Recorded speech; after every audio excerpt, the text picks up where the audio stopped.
Latest news updates కోసం ఇప్పుడే download చేసుకోండి media effects app. Welcome to media effects. దేశ విభజన జరిగి భారత్ పాక్ ఒకేసారి వేరువేరుగా ఏర్పడ్డాయి. ఈ సంఘటన జరిగి 75 ఏళ్లు పూర్తి కాగా అప్పటితో పోలిస్తే భారత్ ఎన్నో రేట్లు మెరుగైంది.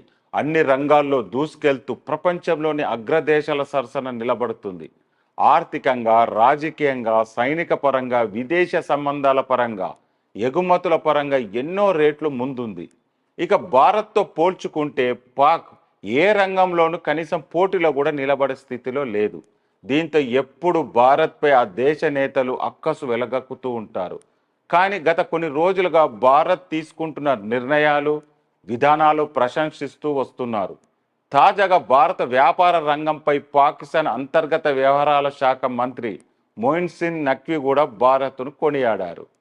పాకిస్తాన్లో బిజినెస్ మెన్లను ఇక్కడ ప్రభుత్వం దొంగల్లాగా చూస్తుంటే భారత్ మాత్రం అక్కడి వ్యాపారులకు పూర్తి మద్దతు ఇచ్చి వారిని ప్రోత్సహిస్తుంది అని మొయిన్ నఖ్వీ తెలిపారు.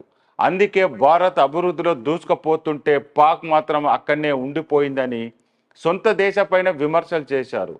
భారతదేశ ప్రగతికి ఇది కూడా ఒక కారణం అంటూ ఆయన మన దేశంపై ప్రశంసలు కురిపించారు. భారత్లో బిజినెస్ మెన్లకు చాలా గౌరవం ఉంటుందని, వారికి ఎప్పటికప్పుడు ప్రభుత్వం మద్దతుగా నిలవడం ఆ దేశ అభివృద్ధి చెందడానికి ఒక కారణమని స్పష్టం చేశారు. అదే సమయంలో పాకిస్తాన్లో మాత్రం ఓ బిజినెస్గా ఎదుగుతుంటే వారికి ఒక దొంగని ముద్ర వేస్తారని మండిపడ్డాడు.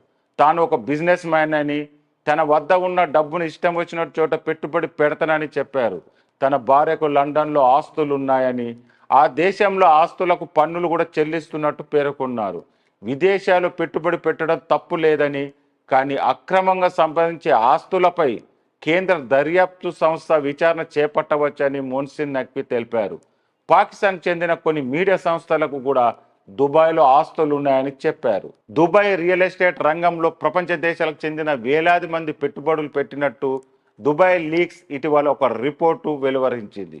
ఇందులో పాకిస్తాన్కి చెందిన 17,000 మంది కూడా ఉన్నారని తెలిపింది. పాక్ వాసుల ఆస్తుల విలువ దాదాపు 90,000 కోట్ల పైన ఉంటుందని తేలింది. అయితే పాక్ మంత్రి మొయిన్ నఖ్వీ భార్య కూడా దుబాయ్ రియల్ ఎస్టేట్ రంగంలో ఆస్తులు ఉన్నాయని వెల్లడైంది.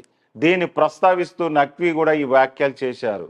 ఈ 17,000 మంది పాక్ వాసులు విదేశాల్లో ఆస్తులు ఉంటే విదేశాల నుంచి పాకు పెట్టుబడులు ఎలా వస్తాయని సోషల్ మీడియాలో తీవ్ర విమర్శలు వెల్లువెత్తుతున్నాయి.